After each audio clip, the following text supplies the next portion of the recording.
અમે પ્રાંતિજના નાગરિકો છીએ। નેશનલ હાઈવે ઓથોરિટી ઓફ ઇન્ડિયાની બેદરકારીના કારણે આ રસ્તો 1-1.5 મહિના પહેલાં તૈયાર થયેલો 1 ફૂટ જેટલો બેસી ગયો છે। આરસીસી કામ કરેલો બેસી ગયો છે, તે સારી બાબત નથી। હાઈવે ઓથોરિટી ઓફ ઇન્ડિયાના કોન્ટ્રાક્ટરોને પણ મળતિયાઓ સાથે કરીને 35-40% ધોરણ બાંધીને આ પુલનું કામ કરેલું છે। એટલે માન્ય સંસદ સભ્યને એક જ વિનંતી છે કે તમે સારી રીતે જોડે રહીને કામ કરાવો અને આ ભ્રષ્ટાચારમાંથી બધાને મુક્ત કરાવો, સારો રસ્તો અપાવો, નહીંતર અમારે આ ભૂખ હડતાલ ઉપર બેસવું પડશે। આ રોડ ઉપરથી કોઈ પણ વ્યક્તિથી નીકળશે તો જવાબદાર national highway authority of India રહેશે અને અમે ટૂંક સમયના દિન 5ની અંદર 6ઠ્ઠા દિવસે અમે ભૂખ હડતાલ ઉપર બેસીશું। એ મારી નમ્ર વિનંતી છે કે આ જલ્દીમાં જલ્દી આ કામ પૂર્ણ કરી દેશું। મારું નામ સંજયભાઈ પટેલ। આ નેશનલ હાઈવે 8 એની કામગીરી તમે જો 2 જ મહિનામાં રોડ બન્યો છે।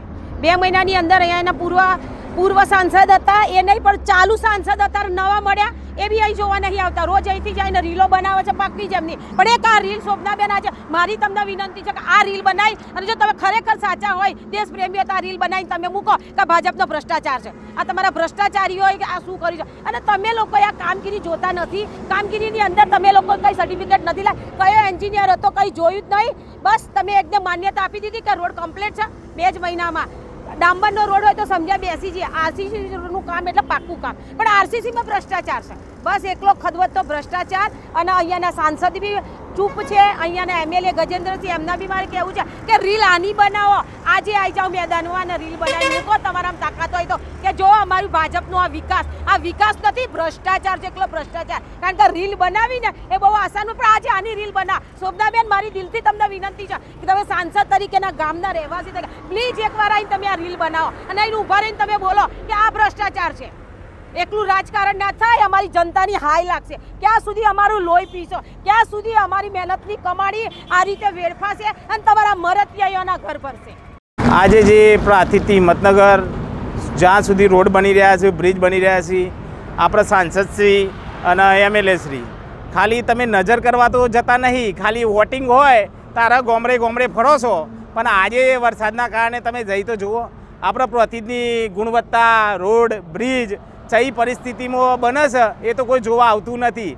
જેમ થવું એમ થાય, આપણે તો 60% કે 40% આપણે જે મળીએ ઘેર બેઠા લઈ લેવાના, એટલું ચાલી રહ્યું છે।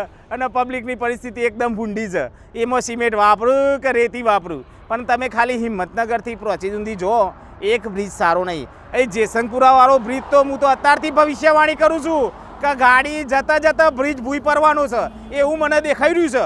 પાણી નીચે નીકળે છે અને 2 બાજ પોરો થાય છે। આ તો પેલા સ્ક્રૂ માર્યા છે ને એટલે થોડો ટકી રહ્યો છે।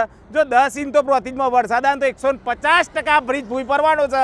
એ દાર આપણા સાંસદશ્રી અને એ તો કહેતા હતા કે આપણે નીતિનભાઈ બહુ મજબૂત કરી રહ્યા છે સ્ટ્રક્ચર। અરે મને તો સ્ટ્રક્ચર એ બધું નહીં લાગતું, સૌથી વધારે ભ્રષ્ટાચારનું સ્ટ્રક્ચર દેખાઈ રહ્યું છે, બીજું કોઈ નહીં।